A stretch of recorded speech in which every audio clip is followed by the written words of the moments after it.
This is the Western Wall. This is not the Western Wall that you're used to seeing where the Jews are praying, even though occasionally they do pray here.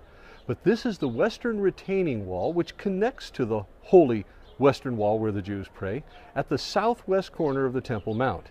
You can see behind me these big blocks. Some of the smallest ones are within the 3 to 6 ton range, and they tie together so tightly that you can't even fit a piece of paper in between it. You can see the discoloration on the wall behind. It used to be like a mountain of snow, as Josephus described it. As you were approaching this place, it was so white. But the discoloration came from fire, from flames. From the flames when Jerusalem was destroyed by the Romans in 70 AD. And then this entire area was covered up with rubble until the archaeologists excavated it recently down to street level from Jesus' day, which is right here. These flagstones that you see, very thick, 4 to 5 inches thick, with a sewer running underneath it. Big deal, except for one thing. In 70 AD, the Jews tried to escape the siege of Rome by crawling down that sewer all the way down to the Siloam Pool, which is in that direction, at about a 1/4 of a mile to a 1/3 of a mile down the hill.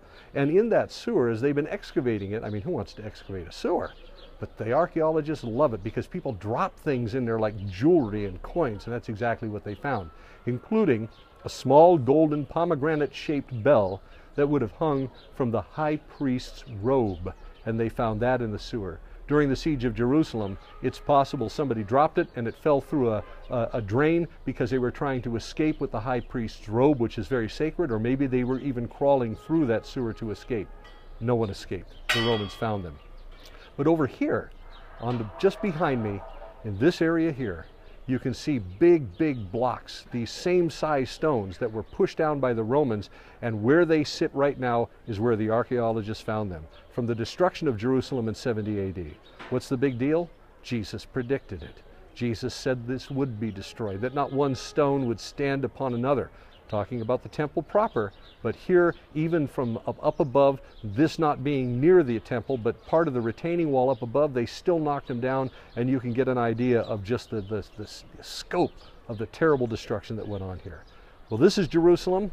This is street level of Jesus' day at the southwest corner of the Temple Mount, and as you can see, it was a big wall, and add 60 feet to that elevation, and that's what it was like in Jesus' day.